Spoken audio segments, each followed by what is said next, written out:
little flame, now get out the way. Whole lot of change, still been the same, put that on the name. I had to go through it just to get to it, look what I became. Elevate, level up, way to the top. Hello, everyone. Welcome to Star Motivates You. I'm Glenda Baker, and here's my host, Star Singletary and Joshua Jones. Yes. All right. We're thrilled tonight to have Eddie Deezen on our show. Amazing actor and comedian. It's an honor to have you in our presence, Eddie. Thank you, Glenda. And you're even prettier than I see on Facebook. I've never seen you live like this. You're very pretty. And Star, you're very lovely too. You're a sweetheart. Thank you. Well, we're going to just dive right in, Eddie. We'll probably be asking you quite a bit of questions. Hopefully. Sure. Ask me whatever you want. Thank you. Hopefully it won't be too overwhelming for you. Okay. Okay, first question. Tell us a little bit about yourself, Eddie. Okay, well, I'm Eddie Deezen. My first movie was Grease. I'm an actor, ostensible comedian. My first movie was Grease. I lucked out. I did Grease when I was 20. I'm 67 now. I'm getting up there. But yeah, and I've done a lot of movies over the years. I was in the Polar Express. I'm the bad kid from Polar Express. Yeah, I won all this President Santa Claus. I was in War Games. I was the first computer nerd in the movie War Games. But the joke is I can barely turn on a computer. I'm so glad you got me in, Glenda. I did a podcast yesterday. They were trying to get me into this SteamYard. And I swear it took us like a couple hours. But I think you got all the bugs out. So you lucked out tonight. You can get me right in. But I could not get into SteamYard yesterday. He had to really help me. Then I went to these guys, and these two computer experts helped me and punched me in. So yeah, and let's see. I've done some TV. I did a Magnum PI with Tom Selleck. I knew Tom Selleck well for 2 weeks. I did a Fall Guy with Lee Majors. I did a Facts of Life back in the 80s. But mostly I've done films. I did a little bit of stand-up comedy. My first TV appearance was on the old Gong Show with Chuck Barris, and I got gonged. And yeah, it's just stuff like that. I did 1941. I was directed by Steven Spielberg. That was, and I did a film called I Want to Hold Your Hand, which was about the Beatles, which was Bob Zemeckis' first film, who's my favorite director. And he later remembered me and wrote me into the Polar Express. My character is not in the Polar Express book. So Bob just wrote me, and he made up my character, and I got into the movie, and I got to work with Tom Hanks, my favorite star. Yeah. You did some amazing things. Yes, ma'am. You sure have. Yes. Did you enjoy working with Tom Hanks? I love working with Tom Hanks. He was a wonderful guy. By the way, yesterday was his birthday. Glendale, no, I put a salute on my Facebook page. I put some special stories about him. He's a wonderful, nice guy.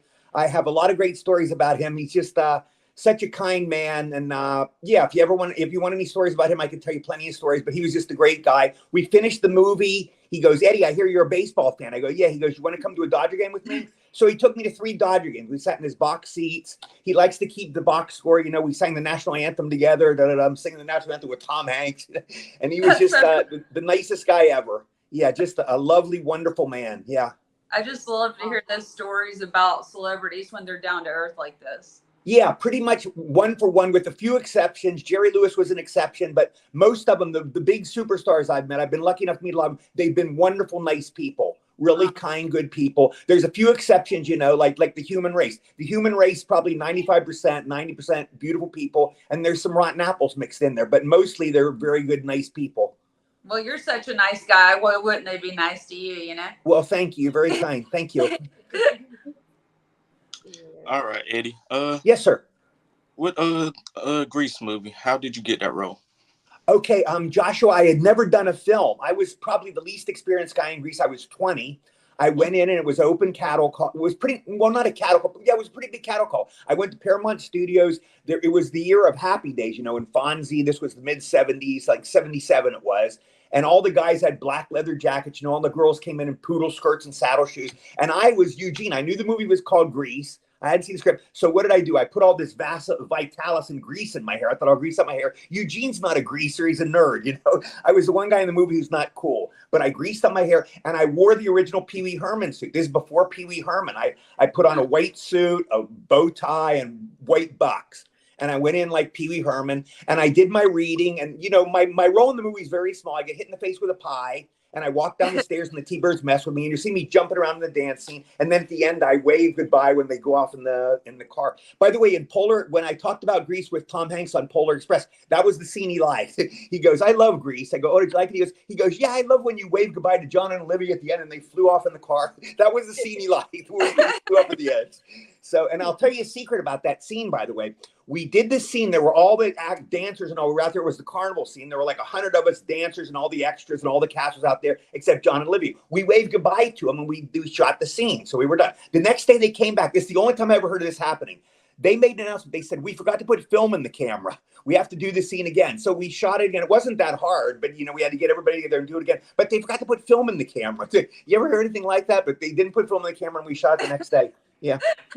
Yeah, But anyway, Joshua, I'm sorry. I want to finish my story to Joshua. Joshua, I did the audition, and it was Alan Carr was there, the producer, Randall Kleiser, the director, and Joel Thurm, our casting director. It was the three of them, and I was just there reading them. And they talked to me, and I did my lines. What's your name? It's Eugene. And they go, thank you. I had like 4 lines in the whole movie. And I noticed they were nudging each other. And I thought that was a good sign. I looked up and I saw, if you're an actor, whatever, you're auditioning and they're nudging each other, it was a good sign. So, they did it. Anyway, the next part of the story is a religious story. I don't know if you guys are religious, but this really happened this way. My agent called me later. She said, Paramount called, they want you for Grease. So of course I called my family. I called them. I'm going to be in this movie with John Travolta. It's called Grease. I called everybody I knew that I was so happy.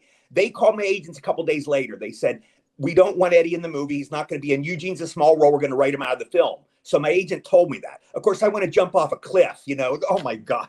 So my agent goes, I'm going to come over to your house. So she comes over. Her name was Regina Penner. She goes, we're going to go to church and pray. This is a true story. I swear to God, no pun intended. I go, I'm Jewish, okay. But we went to this church. It's still there on Hollywood Boulevard. It's off Hollywood Boulevard in Vermont. It's called Our Mother of Good Counsel Church. We went there. She goes, we're going to light candles at the altar and pray. And my agent and I lit candles. I swear to God. And I go, oh, God, please let something good happen. Please let something good happen. And then a couple days later, they called my agent. Paramount called my agent. They said, Eddie's back in the movie. We decided to put Eugene back in the film. So that's a true story. Now, if you're a believer, if you're a religious person, it's a great religious story. If you are an agnostic or a non-believer, you just go, Eddie got a lucky break. It was a total fluke. It was a lucky break. It could be either one. We'll never know the metaphysical answer, but that's a true story how I got it. Wow, that's awesome. Yeah. We're all believers, so you're Oh, okay. Well, that is a true story. Wow, that's amazing. Eddie, I got a question for you. Yes, so sure. What was it like working with John Travolta? He was the nicest, sweetest guy in the world. My first scene in the movie, my first scene I ever did in the movie, I walked down the stairs, and the T-Birds mess with me, Hi, it's Eugene, and they mess up my hair and all. After every take, John, he always called me Buddy, by the way. He never called me Eddie. Hi, Buddy. How are you, Buddy? So he called me Buddy. After every take, he'd make sure I was okay. So they go, action. We shoot the scene. They mess with me. Cut. John, are you okay, buddy? Are you all right, buddy? Yeah, I'm fine. Did it okay. Take 2. We did 3 or 4 takes. Every take. Are you all right? You okay, buddy? He made sure I was okay. He was like an older brother to me. Just an extremely kind man. Just a really, really nice guy. And he couldn't have been nicer. And he was like on the verge. Saturday Night Fever. I don't think it had come quite out yet. I don't think he was about to become the biggest star in the world. Welcome Back, Kotter was a hit. And he was like on the verge, and in a couple months, it'll be Saturday Night Fever in Greece, those back-to-back blockbusters, and he would be the biggest star in the world. But he was like on the verge of that, and he just couldn't have been nicer. Yeah, that's wonderful to hear. Yeah. Yeah. That was wonderful. Yeah. My question for you is, yes, ma'am. Yes, Star. How did you get into like voiceover acting? Star, as I got older, it started with when I did War Games. I did the movie War Games with Matthew Broderick, and I kept messing up my dialogue. There was a line in it goes, it's the new data encryption algorithm. Now I can say it now, 40 years later, but when we were shooting that scene, we shot it, and my director was named Marty Brest. He later directed Beverly Hills Cop. But anyway, he did the scene. I kept screwing up the line. They go, action. I go, and da-da-da. We do our dialogue with Matthew Broderick and me and my partner, Maury Chaikin. And I go, the new data endocrine algorithm. Cut. It's data encryption algorithm. Okay. Cut. Da-da-da. Hi. Take 2. Da-da-da. It's a new data endocrine algorithm. Cut. I kept screwing up the line. Data encryption algorithm. So Marty Brest, the director, we did about 5 or 6 or 7 takes. He goes, Eddie, look, you're costing us money. You're costing the studio money. Let's take a walk. So he puts his arm around me. We go and take a walk around the studio. He goes, you're costing us money. We're going to get you idiot cards. He pronounced idiot fairly. He goes, idiot card. Like I'm an idiot, but he got me cue cards, and it had data encryption algorithm. And we did this scene, action. I read the cue cards, 1 take, bang. Da-da-da, the new data encryption algorithm. Cut. We did it perfect on the first take. We got it. And I became hooked on Cue Card Star. And I realized how easy it is if I read my lines. Now, Polar Express, years later, I read the whole thing on cue cards. They had the whole thing on cue cards. Bob Zemeckis was a nice guy, and he knew me. He directed me before. And I read the whole thing on cue cards. I read my whole role. Tom Hanks would act, and Nona Gay would act. She was Marvin Gaye's daughter. She was lovely. And Peter Scolari. We were the 4 main characters. But I read my role off cue cards, and everybody just said their lines. And we acted the whole movie out. Yeah. And then anyway, I liked that star. And then like about the late 80s, I started doing voiceovers. I got into Dexter's Laboratory. I played Mandark. And I realized you can just read lines. This is the greatest thing ever. You can be an actor. You can read lines. You don't have to memorize lines. Now, we all have different abilities. All human beings are gifted in different fields. Some people can just read lines. They can just go through a script. Like Tom Hanks, when I finished Polar Express, we finished it. Can I curse on your show? Oh, absolutely. Okay, but anyway, the last day of Polar Express, I worked with Tom Hanks for 11 weeks. So the last day of shooting, we finished. So he goes up and he goes, what the fuck were these cue cards? He goes, why do you need fucking cue cards? What are you, fucking Marlon Brando? He's like an older brother. He's a nice guy. He was kind of friendly, chewing me out like an older brother. He didn't understand that I needed cue cards. I honestly could not remember. When I got older, I just lost the ability to memorize lines. And voiceovers, you can just do it easy. That's why I kind of got out of acting. I kind of drifted out of acting. I'd like to do acting more, but to facilitate me, they have to give me cue cards. And, it's not that easy. Most actors know their lines, Yeah. My question to you, Eddie. Sure, Joshua. In Greece. Okay. What are proud films that you have done? I'm so sorry. I couldn't get the first part. Besides Polar Express, Mm-hmm. what are some other projects that you're proud of? I did a movie called 1941. I got to be directed by Steven Spielberg, so that was an honor. It was a mixed bag film. It was a big production. It was one of John Belushi. John Belushi was such a great talent, but he only did like 6 or 7 films. So this is one of his films. It was Dan Aykroyd's first film from Saturday Night Live, and I got to work with him. I think it was Mickey Rourke's first, so Mickey had a little role in it, and when we did it, I spent the whole film on a Ferris wheel with my dummy. I have a ventriloquist dummy, and I'm with Murray Hamilton, who is the mayor in Jaws. So we're on the Ferris wheel together the whole film. My best story in that is there's a scene in 1941, if you see it, where it was a big special effects movie, and our Ferris wheel rolls off the dock. It comes down, it rolls off the dock into the ocean. So Steven was whipping us around real quick, and I got nauseous. I got sick. So I go, Steven, can you bring me down? So Spielberg brings me down. I go, Steven, I feel nauseous. I feel sick. He goes, lay down in my dressing room. So Steven's secretary took me and laid me down in the cot in his dressing room. So I'm there in his dressing room. I feel nauseous.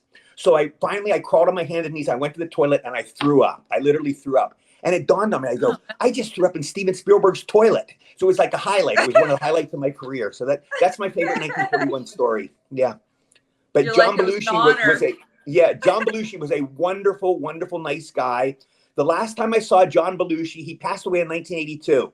And I saw him shortly before he passed away. And I saw him, I just had a bad audition. I walked out and I go, hi, John. I was sad, when an actor, when you don't have a good audition, it was a bad one and you're kind of depressed. So I went out. He goes, what's the matter? I go, I just had this audition and they hate me. And he goes, they're assholes. And he walked off. That was the last time I saw John Belushi. And then he died shortly before that. John Candy was in that movie, who was a wonderful, sweet guy. He died too young too. Yeah. I met John Belushi in Vegas. He was like the nicest guy ever. He just wasn't he a nice guy? Yeah. He was. I worked at the House of Blues, and he just walked up and just was as friendly as just me and you talking. Like he was so one cool, of the nicest guys. So cool. Was he alone? He was alone. Yeah, he just came by the House of Blues to make sure everything was fine. But he was just like super nice. That is so cool. Yeah. He's a wonderful, great guy. He has kind of the reputation because of his, the drugs and all that he was this wild man. Like Elvis, really crazy at the end, and there might have been scenes like that, but I'm like you, Glenda. The John Belushi I saw, he was a total professional on the set. I remember one day Steven yelled out to me, he goes, John, we need you for an early call tomorrow, 5 a.m. And John goes, I'll be there. And everybody applauded. We all applauded. It was, a sweet moment. And he was there. He was a total pro. Yeah. I didn't see any of the. I've never been into that drug scene that much. You can get into my pill stuff later, but I wasn't never into the scene. I never got into drugs of my own volition. Yeah. So, yeah. Well, to change the subject just a little bit on you, Sure. I follow you on Facebook, and I absolutely love your posts. Mm-hmm. They're funny, they're positive, creative, and just thank wanted you. to ask you what inspires you for those posts. I've always been a compulsive joke writer, and I love trivia. I'm a trivia nut. I can tell you all kinds of weird trivia. So I just cruise around Facebook. I get the pictures of the stars. I write trivia. I know about them. You know, I find out whose birthday it was, and the jokes I compulsively write. I've just always been a joke writer. I have notebooks and notebooks full of jokes. So I just write them every day. I put what happened to me that day, you know, and I try to put an inspirational quote, you know, like that. And I love my Facebook friends. You know this, Glenda. The only thing I hate about Facebook is it's a 5,000 limit. I wish I could have more people. So, you know, but I love my friends so much. Facebook is my joy. If you get like the check mark, can you get more friends? I don't know how that works either. Yeah, there's some kind of way you can get your own official page and get more friends. I have to learn how to do it, but I don't want to lose these friends. I want to make sure I get to keep all my friends if I do increase it, because you know, I love my friends. I'm sure everybody would find you if you did, because everybody loves you so much. Oh, thank you. Thanks, Glenda. Star, do you have a question for Eddie? Oh yes, I do. If they were to like ever did a reboot of Dexter Laboratory, would you consider playing Mandark again? Oh, Star, I would love to. I love playing Mandark. We lost, you know, the original Dexter. The Dexters were both girls, you know. They were both voiced by girls. The first one was, the second one was Candace Milo. She replaced him. The first was Kavanaugh, was Chris Kavanaugh. And she was a lovely girl. And I think she had a drug problem too. I think her doctor put her on bad drugs too. I remember one of our last sessions, she was literally wetting her pants. She couldn't control her urination. She was wetting her pants. I noticed she was standing there. She was crossing her legs. I go, what's the matter? She goes, I keep wetting my pants. They had her on these bad drugs, and she died young. You know, I think she OD'd. You know, these drugs are dangerous. If you don't have a good doctor, they can be very dangerous. But she was replaced by a lovely girl named Candy Milo. And she was great too. They were both great. And it's funny, Star, I did a show a couple months ago and I saw Dee Dee for the first time in ages. I saw Dee Dee Cat Cressida and we had a reunion. We did a show together and she's just lovely and she's adorable. I loved her. We were directed. It was like an all woman show. It was like, well, there was me and there was Tom Kenny played Dexter's father, who's now SpongeBob. But it was me and our director. This is the weird thing. In showbiz, everybody goes, there's not enough women directors in movies. And there aren't. There's very few women directors. But in animation, women like dominate. There's tons of women directors in animation. Our director was a lady named Colette Sunderman. And she was a brilliant director. She's the best female director I've ever worked with. She was as good as, she's like the female Spielberg, I call her. She was so good as she directed all her episodes. So I loved it. So Star, I would be honored to do another Dexter's Laboratory. If they ever rebooted it, I would love to do it. Yeah, I love playing Mandark. He was a bad guy, you know. I don't usually play bad guys, you know. So I got to play a mad scientist, a bad evil genius. Yeah. That's my favorite cartoon show. Yes, Joshua. Question to you is, when did you knew that you was going to be a comedian actor? I always wanted to be a comedian. It was always in my guts. I grew up, you know, loving the Three Stooges. My favorite comedian is Curly Howard of the Three Stooges. I love them. I love Laurel and Hardy. I love Charlie Chaplin, Buster Keaton, Dean Martin and Jerry Lewis. I loved all these guys I worshipped. And, I wanted to be a comedian. It's like, you know, a musician. It's just, you ask all these musicians, you know, I started listening to Elvis when I was 3, or I started listening to Jimi Hendrix when I was 4. It's just, there's something innate in it. I do believe in past lives myself.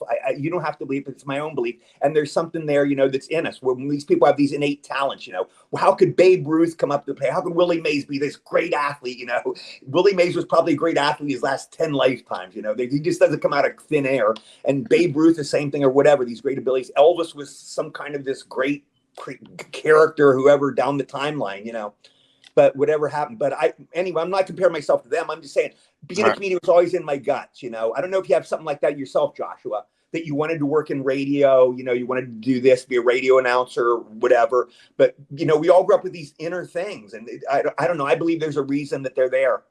And it come natural. It came natural to me. Yeah, I was always a goofball. I was always the class clown in school. I used to wear a water faucet on my head in school. I'd get crushes on the girls, and they'd never like me back. But, you know, I used to wear a water faucet, turn on, it would pour water out. And, you know, I just did all kinds of crazy stuff in school. I was always getting in trouble, detention, all that stuff. Yeah, and I was glad to get out. And I'm sure the school was glad to get rid of me. Yeah.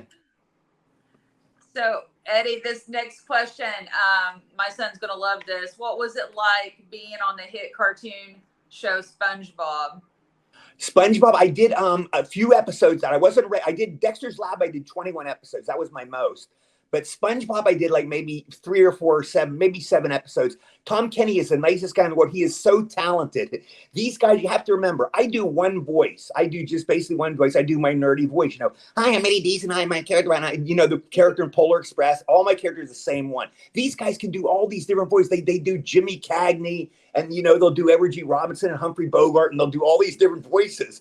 Like I just did a show, my last show I did with a guy named Carlos, and he's doing all these different voices. It's a different kind of talent than I have, you know, but everybody has their own talent. But Tom is one of the most talented guys in the business. He's an incredibly talented actor, and he's so nice, wonderful, nice guy. Colette might have directed us on that show. I'm not sure. She may have been a director on that show, too. I got a question. Out of all the Beatles songs, which one is your favorite song? You know what's funny? Ask that, Star. Look at my Facebook page today, Star. I wrote about today. The song "A Hard Day's Night" was released on this day, and I said I often get asked, "What's my favorite Beatles song?" That's my favorite Beatles song, "A Hard Day's Night," and it's my favorite movie of all time, "A Hard Day's Night." I love that movie. That's my favorite song, and yeah, it was written by John. And now, Star, do you know much about the Beatles? We did a song in middle school. It's called "Let It Be" by them. So that's "Let It Be" is a beautiful song. Yeah, that's a Paul song, but it was John Lennon and Paul McCartney were their main writers. Now they had an agreement. Whoever would write the song, who was the main writer on the song, would sing lead on it. So of course Paul sang on "Let It Be." He wrote it, and whoever sang would sing the lead. So John wrote most of "A Hard Day's Night," so he sang the lead. But it was an unusual song. The middle eight, the bridge in the song, he let Paul sing it because he couldn't hit the high notes. So he goes, "It's been a hard day's night," and and then the middle eight, they switch over to Paul. Paul goes, "When I'm home, everything seems to be right." They switch to Paul because John couldn't hit those notes. So it's an unusual Beatles song that they shared both. Most of the Beatles songs, either John sings lead or Paul sings lead. But this was an unusual one. John sang most of it, but he gave the middle part to Paul. Yeah. I didn't know that. Yeah. Is "Let It Be" your favorite? Yeah, it is. It's kind of my favorite though. Very beautiful song. Yeah. Yeah, that's my favorite too. Is that your favorite too? How about you, Joshua? Yeah, it's a great song. It is. I couldn't give you one out the right. You're not a Beatles fan? I'm not really. Oh, Okay. I was a Beatles fan. I listen to everything, so I'm kind of. You have eclectic taste. Yeah, you're more eclectic than me. Yeah. I like Beatles. I'm kind of a reactionary. I like early stuff. I like Beatles. I love 60s. Jimi Hendrix, I love Elvis, early Elvis, you know, before he went in the army, that kind of stuff. I love the Rolling Stones. I love Led Zeppelin, that stuff. Yeah. Classics. I like classics myself. Yes. Yeah. I'm not into contemporary music. I don't know anything about Taylor Swift. I know she's the biggest star in the world, but I don't know anything about her. You know, I don't know if I've ever heard a Taylor Swift song. She seemed like a nice girl, but I just don't know anything about her. So you're not into country music? No, not into country at all. It's not my thing. Country music, people who like it are very nice people, but it's just not my thing. It's you know, it's whatever communicates to you, you know, it's like whatever that doesn't communicate to me. The old songs communicate to me. Yeah. It's whatever you feel something from. Yeah. Yeah. What like being on set with the legendary music artist Ray Charles in a film Spy Hard? Yeah, Ray Charles was in that. Yes. I never had the pleasure of meeting Ray Charles. Yeah. I had a Stevie Wonder moment. Ooh, I'll tell you my Stevie Wonder story. My ex-wife and I are walking down Hollywood Boulevard one day. I swear to God, this is a true story. Walking down the Hollywood Boulevard one day, we go by Fredericks of Hollywood, you know, where the women buy the sexy clothes and negligee. So we're there. There's a limousine there, and the door is open. The door's ajar in a limousine. A guy comes running up to us. He goes, "Guess who's in that limousine?" We go, "Who?" He goes, "Steve Wonder." Now I go, "Steve Wonder." It sounded like a porno star. I thought there was a porno star. I go, then we look at it. It was Stevie Wonder. Why don't you say Stevie Wonder? His name is Stevie. Nobody calls him Steve Wonder. So he calls it Steve Wonder. So Linda and I look at it was Stevie Wonder. So we're freaking out. Stevie Wonder, this great genius, is there. We said hi. He was the nice guy. He invited us into his limo. Now, this is the weird thing. Stevie Wonder, of course, is blind. But his girlfriend, or I don't know if he was married or his girlfriend, but she was in there shopping at Fredericks Hollywood. So apparently blind men get off on women wearing negligees, I guess, and sexy clothes and nylons, you know. But Stevie Wonder had his girlfriend in Fredericks Hollywood. She was shopping. So Linda and I went in the car. We talked and kibitzed and chatted Stevie Wonder for about 5 minutes. We talked, we shook hands, and we got out of the limo. And we're walking up the boulevard, and we just talked to friggin' Stevie Wonder.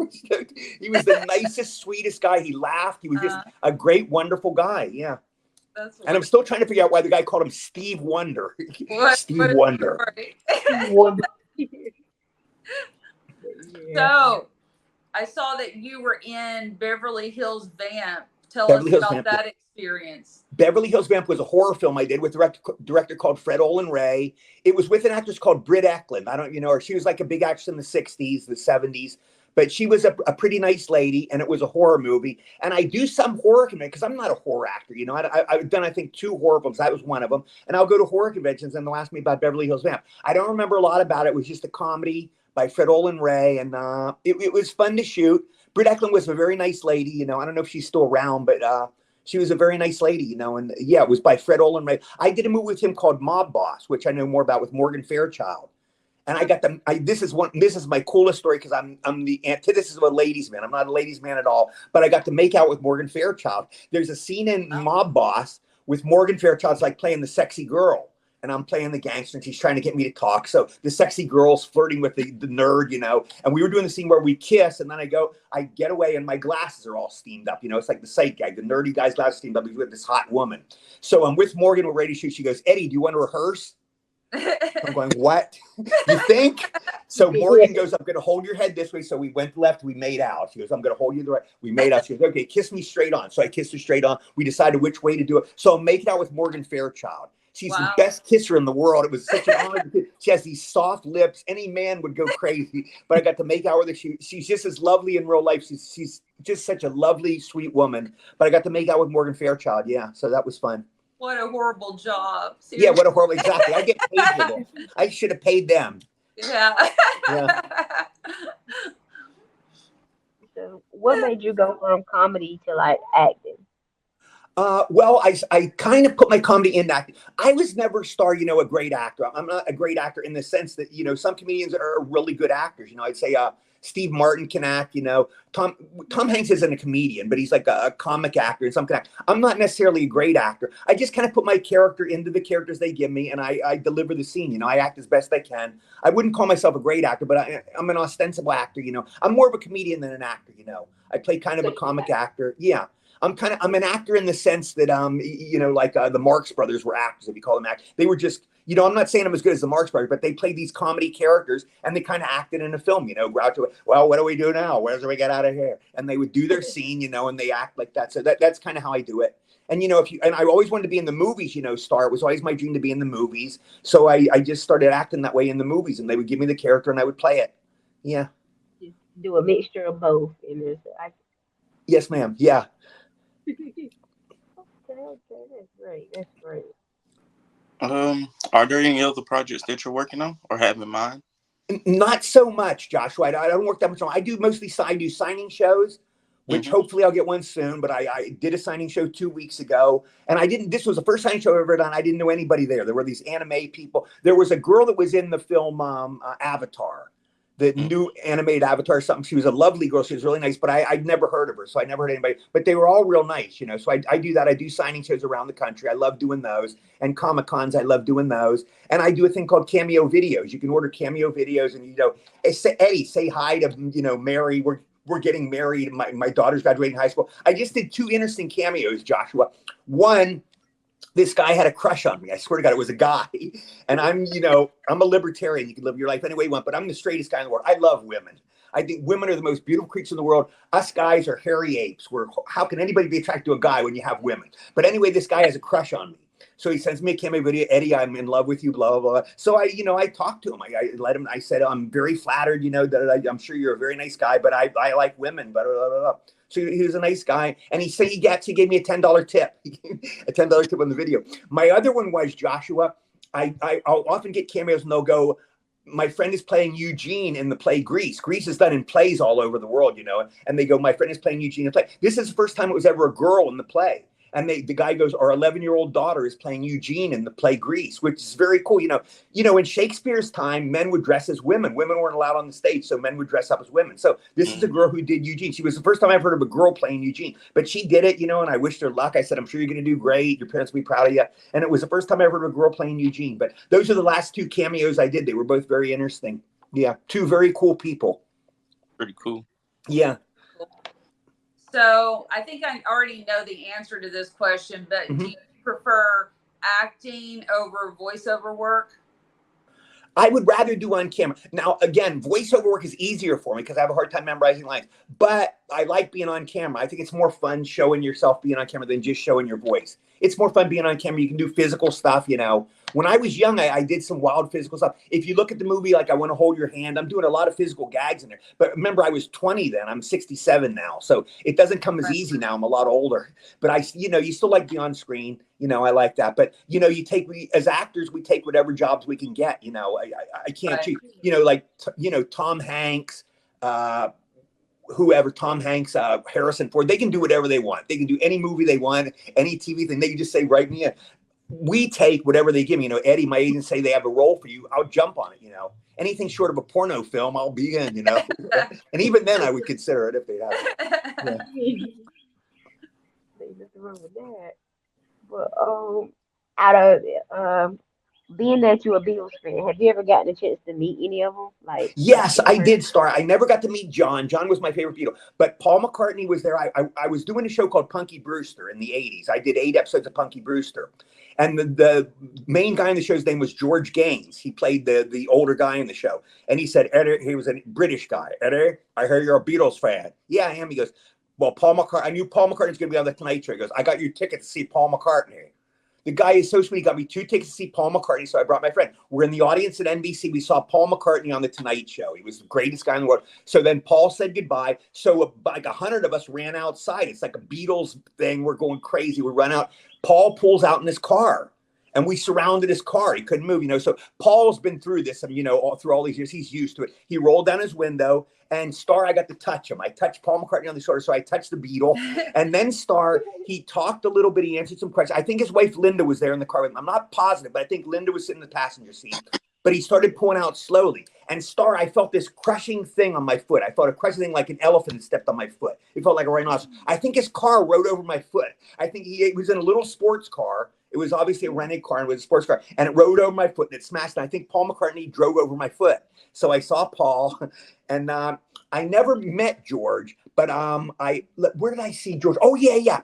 This happened, Star. I was playing Santa Claus one year. I was playing Santa Claus at the Beverly Center, which was one of my dreams. And I was there with my friends. And they go, do you want to play Santa Claus? I go, yeah, I'd love to. So they dressed me up as Santa Claus. So I'm playing Santa Claus, and they said you can take a break every hour, 15-minute break. So it's hot in the Santa Claus suit. You know, I had a pillow, and it's a very hot suit with a beard. So I took off my beard, and I took off my shirt, you know, and I have a T-shirt, my Santa Claus pants, and my black boots. So I'm walking around like an idiot. And who comes out of the bookstore? George Harrison.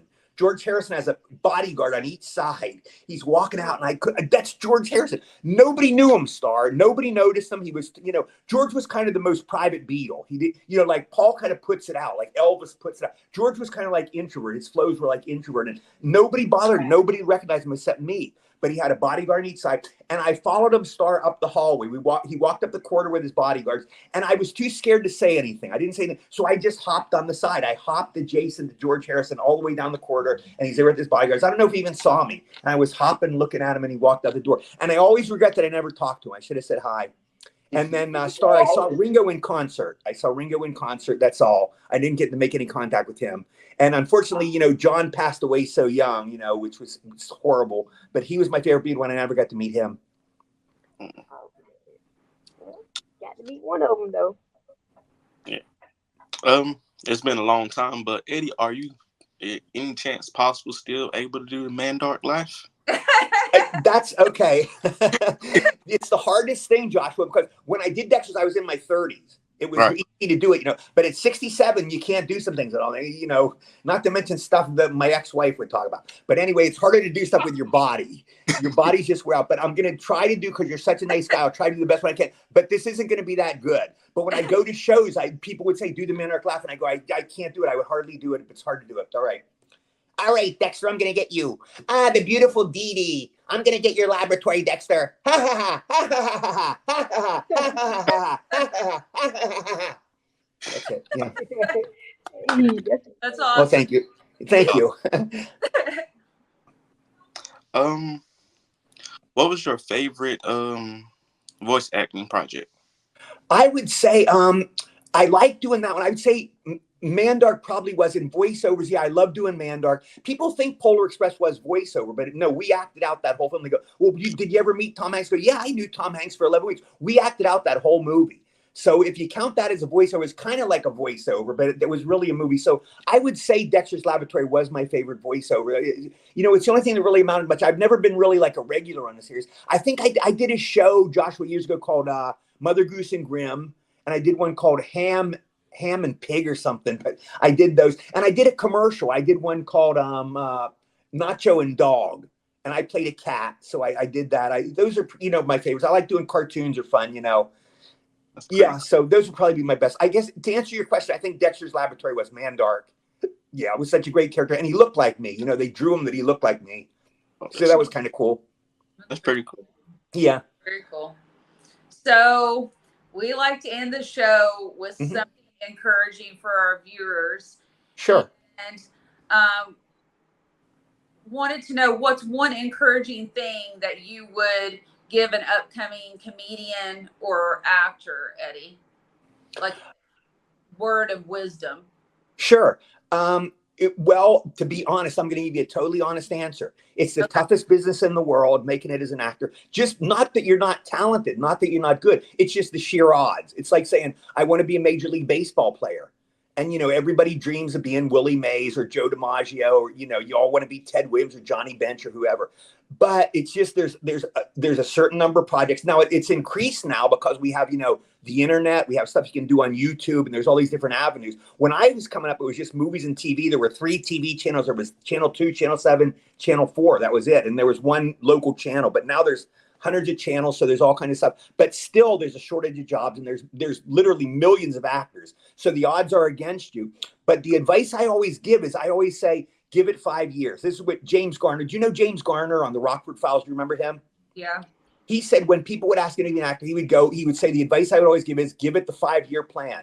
Give it 5 years. Get a bankroll of money. Get as much money as you can saved up, and give it everything you have. Buy pictures, promote. Try to go to every audition, try to get into every casting office, and give it 5 years. Because if you've done nothing in 5 years, you probably don't have it. You just have to admit you don't have it. Because sadly, a lot of people get in the business and they don't have it. You've seen this, like, I want to be an actor, and y'all, and sadly, you see the person that they don't really have it.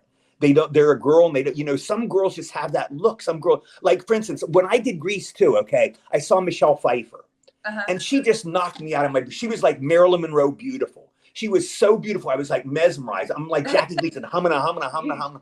She was so absolutely beautiful. But you'll meet someone that go, I want to be an actor or an actress. And you can just see this person just doesn't have it. They should get into another line. But anyway, whoever it is, I say, give it the 5-year thing. Try it for 5 years. 5 years is not that big a part of a person's life. People are living to be 100 now.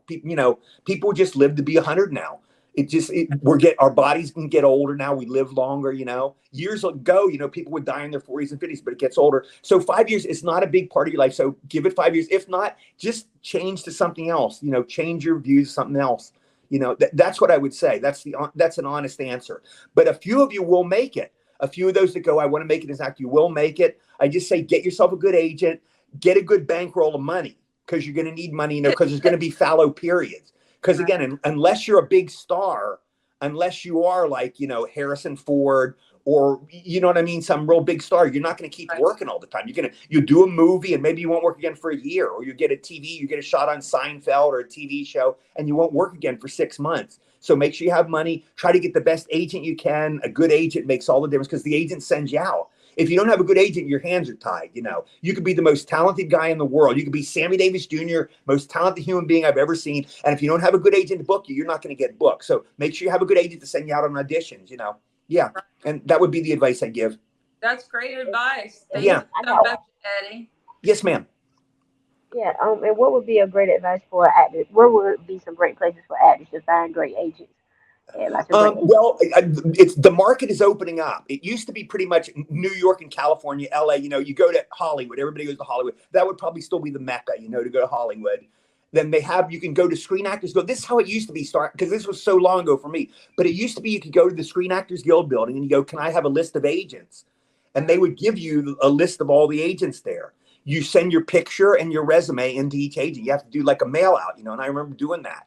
You just get everyone there. You get 8 by 10 good pictures of yourself. You mail them out with your resume. You send them a note.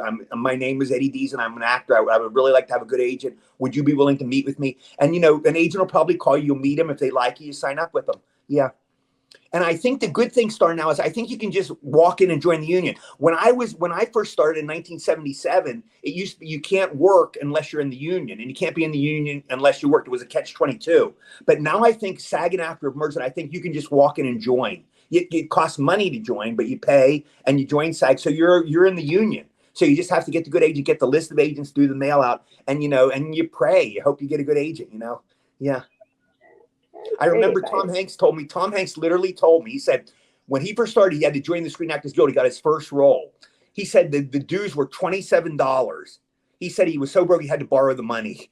This is Tom Hanks. He had to borrow $27. So he borrowed $27. He joined the guild, and, he became the biggest star in the world. But, we all start out as nobodies. Everybody starts out the same. Nobody starts out as a star. You start out and some make it, some don't.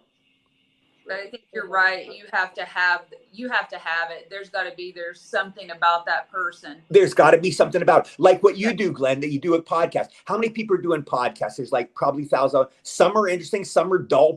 Some I'll listen to a podcast and I'll turn them off. This is so dull, I'm falling asleep, And some will go, this is a great podcast. These guys are funny. They ask great questions. They're really cool people. They seem, and you want to listen to them. And, some people put on a good podcast and some people put on a dull podcast. That's just the way it is. Some people are talented at what they do and some don't. It's like anything else. There's some good restaurants and they have good cooks, and you go to a restaurant and go, I'm never going to eat here again. It's horrible. And you go, this is a great restaurant. I'm going to tell my friends about it. It's anything, it's just some people are talented in different areas. Yeah. You're absolutely right. Well, we hate to end the show, Eddie, because we really enjoyed having you on. It's been it was It's fun. been a pleasure. It was such a pleasure to meet three such nice people. Glenn to Joshua Starr, you are lovely people, and I wish you luck. I hope you all achieve all the dreams you have in life, whatever you want to do. And I'm sure you're very young, and I'm sure you're going to have so many great times, and I hope you achieve all your dreams. You're wonderful people, and it was a privilege to be on your show. Thank you so much for having me, Glenda. It's been wonderful having you on the show, and we look forward to seeing many more of your projects. And follow Eddie on Facebook if you can actually get at it. Yeah. Please send me a friend request if you're not on. Glenn will tell you, I send out every day. I send like 20 posts every day. My pictures and my jokes and my trivia, I send out every day. Yeah. It's amazing. I hope you can actually get it to where you can add more people, because more people need to check out your page. Oh, thank you. Thank you, Glenda. All right. Have a great summer, everybody. Thank you. Thanks everyone for tuning in tonight. It's been a great pleasure having the legendary Eddie Deezen on the show.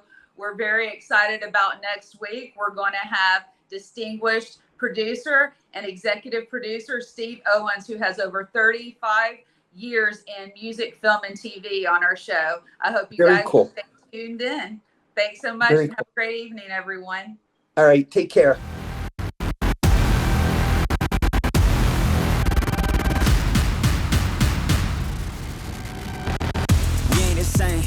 Get in your lane, stay in your lane. Wait, this ain't a game. Been through the flame, now get out the way. Whole lot of change, still been the same. Put that on the name. I had to go through it just to get to it. Look what I became. Elevate, level up, way to the top, headed to the